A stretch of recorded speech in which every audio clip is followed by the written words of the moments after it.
അല്ല, LLB മാത്രമേ ഉള്ളൂ. ഏത് വക്കീലിന്റെ കൂടെ ഇതുവരെ പ്രാക്ടീസ് ചെയ്തിരുന്നത്?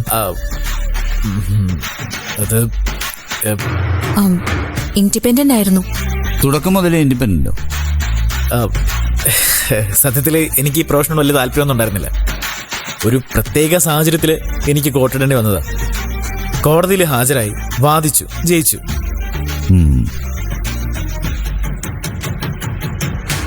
അപ്പോൾ ഒരു ചെറിയൊരു ആത്മവിശ്വാസം കിട്ടി. എന്നാ പിന്നെ ഇത് എന്നെ തെരഞ്ഞെടുത്തോളം ആലോചിച്ചു. അപ്പോഴാ ഒരു ഓഫീസറിനെ കുറിച്ച് ചന്ദ്ര പറയുന്നേ. ആവാന്ന് ഞാനങ്ങ് തീരുമാനിച്ചു. മിടുക്കന സർ. ചുരുങ്ങിയ നാളിനുള്ളിൽ ഈ നഗരത്തിലെ ഏറ്റവും പ്രഗത്ഭനായ അഡ്വക്കേറ്റ് വിഷ്ണു ആയിരിക്കും. Very good. ഈ ഒരു ധൈര്യമാണ് ഏതൊരു സ്ഥാപനത്തിന്റെയും വിജയം എന്ന് പറയുന്നത്. നന്നായി വരട്ടെ. ആരും ഓർക്കാത്ത എന്നെ നിങ്ങൾ ഓർത്തു വന്ന് ക്ഷണിച്ചല്ലോ, അതിൽ സന്തോഷമുണ്ട്.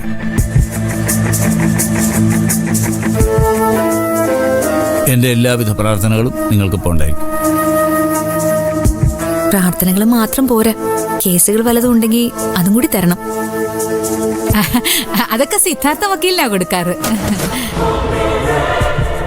അതൊക്കെ പണ്ടല്ലേ. നമുക്ക് നോക്കാം. Thank you sir. വരട്ടെ. ഇറങ്ങട്ടെ സാർ.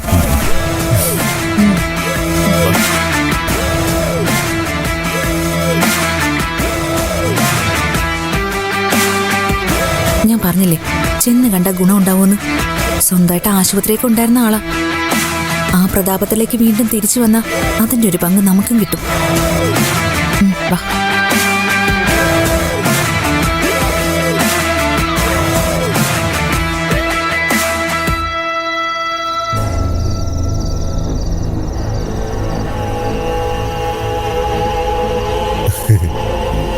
നാളെയാ ചന്ദ്രയുടെ ഓഫീസ് ഉദ്ഘാടനം. പോകുന്നുണ്ടോ? ഇല്ല. ഓ, ക്ഷണമില്ലല്ലേ? എന്തിനാ ക്ഷണം?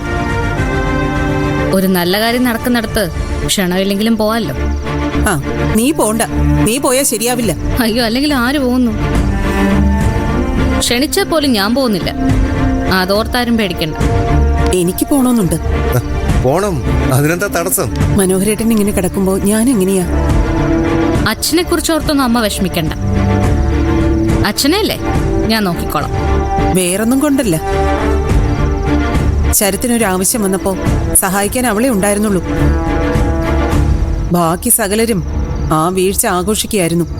വീണത് കെട്ടിടത്തിന്റെ മുകളിൽ നിന്നൊന്നും അല്ലല്ലോ, കൊലപാതകം നടത്തിയിട്ടല്ലേ? അങ്ങനെ പറയല്ലേ തിരികെ. ഞാൻ എന്നെ കൊന്നിട്ടൊന്നുമില്ല. ദേഹത്ത് വന്നിരിക്കുന്ന കൊതുവിനെ പോലും ഞാൻ ഓടിച്ചു വിടാറാ പതിവ്, അല്ലാതെ കൊല്ലാറില്ല.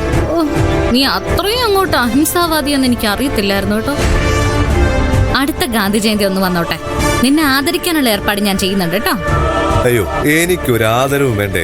ഇങ്ങനെ അങ്ങ് ജീവിച്ചു പോയാ മതി. അയ്യോ, അതത്ര എളുപ്പമൊന്നും അല്ലല്ലോ ശരത്തെ.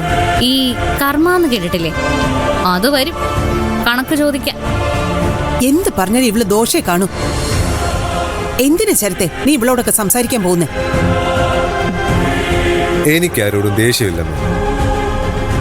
ഇപ്പൊ തന്നെ എന്നെ ജയിലിലാക്കി. എനിക്ക് ഇവരോട് പകയൊന്നുമില്ലല്ലോ. തിരിച്ചടിക്കാനും ഞാൻ ആഗ്രഹിക്കുന്നു. ഞാനൊരു പാവം. അതെന്തുകൊണ്ട് ഇവർക്ക് മനസ്സിലാവുന്നില്ല? എനിക്ക് മാത്രല്ല, പോലീസിനത് മനസ്സിലായിട്ടൊന്നുമില്ല. അടുത്ത് തന്നെ ഇനി കോടതിക്ക് മനസ്സിലാവില്ല. അതോടെ നിന്റെ താമസം സ്ഥിരമായിട്ടും നമുക്ക് ജയിലിലാക്കാം. ആ പേടി എനിക്കിപ്പോ ഇല്ല. നാളെ തുറക്കാൻ പോകുന്ന ഓഫീസില്ലേ, അത് എനിക്ക് വേണ്ടി തുറക്കണം. എന്റെ കേസേ അവരാ നടത്താൻ പോകുന്നത്. നമുക്ക് നോക്കാം എന്താ സംഭവിക്കാൻ പോകുന്നത്. എന്ത് സംഭവിക്കാൻ? നിന്റെ നിരപരാധിത്വം കോടതിക്ക് മനസ്സിലാവും. നിന്നെ അവര് വെറുതെ വിടും. ഈ പ്രതീക്ഷ എപ്പോഴും നല്ലതാ. കാത്തിരുന്നു.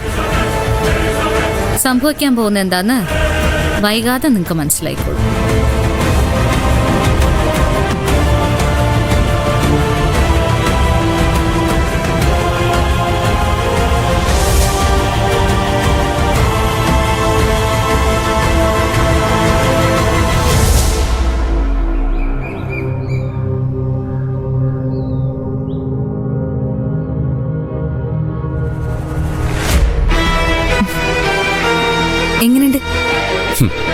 പാടത്ത് കൊണ്ടുപോയി വെക്കാൻ കൊള്ളാം, കാക്ക ഓടിക്കാനേ.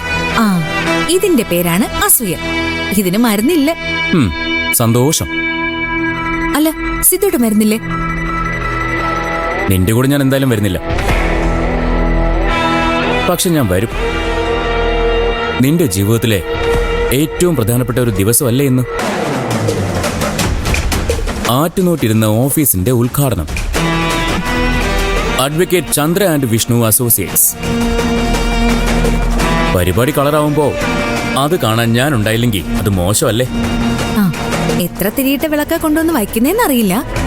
പ്രധാനപ്പെട്ടവരെ കൊളുത്തി തിരി വല്ലതും ബാക്കിയുണ്ടെങ്കിൽ ഒരെണ്ണ സിദ്ധുവേട്ടനും കൊളുത്തണം. സോറി, അത് വേണ്ടി വരുന്നൊന്നും തോന്നുന്നില്ല.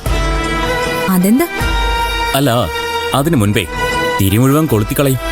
ഓ അങ്ങനെ. ഞാൻ കരുതി വല്ല നെഗറ്റീവും പറയാൻ പോവാന്ന്. കൃത്യസമയത്ത് വന്ന് പരിപാടി തകർക്കുന്നതിൽ എക്സ്പേർട്ട് ആണല്ലോ സിദ്ധുവേട്ടൻ. അതേ ലൈൻ എന്റെ കാര്യത്തിൽ സ്വീകരിച്ചു എന്ന് ഞാനങ്ങ് വിചാരിച്ചു. ഈ സ്വർഗം പണിയുന്നത് ആരാ? നമ്മളാ. നരകം പണിയുന്നതോ അതും നമ്മളാ. അവനവന്റെ പ്രവൃത്തികളുടെ ദോഷമാണ് ഓരോരുത്തരും അനുഭവിച്ചുകൊണ്ടിരിക്കുന്നത്. അതിന് മറ്റുള്ളവരെ കുറ്റപ്പെടുത്തിയിട്ട് ഒരു കാര്യമില്ല. ഉണ്ടോ? അതെ, നല്ലൊരു ദിവസം ഇന്ന്. ഒരു തർക്കത്തിന് ഞാൻ ഏതായാലും ഇല്ല. അതിനുള്ള ടൈമും ഇല്ല. ഇതുപോലൊരു ഓഫീസും ഉദ്ഘാടനവും ഒക്കെ എന്റെ സ്വപ്നമായിരുന്നു. അത് നടക്കാൻ പോവാ. അനുഗ്രഹിക്കില്ലെന്ന് എനിക്കറിയാം. നശിച്ചു പോരുതെന്നെങ്കിലും പ്രാർത്ഥിക്കാതിരിക്കാലോ. All the best. നന്നായി വരട്ടെ. Thank you. വരുമ്പോ കൂട്ടുകാരെയും കൂടെ വിളിച്ചോ. അവളും ഒന്ന് കാണട്ടെ. ഭർത്താവിന്റെ സഹായം ഇല്ലെങ്കിലും എനിക്കും പലതും ആവാൻ പറ്റൂന്ന്. അത് വേണോ? എനിക്ക് പ്രശ്നമൊന്നുമില്ല. എന്റെ വിജയം എല്ലാവരും കാണണമെന്ന് തന്നെയാ എനിക്ക്. പിന്നെ ഞാനവിടെ ബിസി ആയിരിക്കുമല്ലോ. ഒറ്റയ്ക്കിരുന്ന് ബോറടിക്കണ്ട. ആയിക്കോട്ടെ. എന്നാ ഞാൻ ഇറങ്ങട്ടെ. ഓ പ്ലീസ്.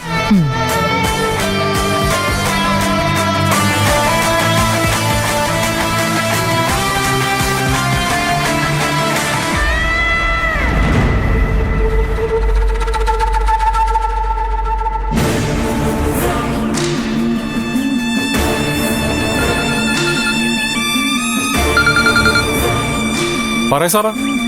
ആ സ്വാമി ഇപ്പൊ എവിടെയാ ഉള്ളത്? ഇവിടെ അടുത്തുണ്ട് സാറേ. എന്താ? വലിയ തിരക്കിലൊന്നും അല്ലല്ലോ അല്ലേ? അല്ല സാറേ, ആണെങ്കിലും സാറ് വിളിച്ചാൽ ഞാൻ വരാതിരിക്കും.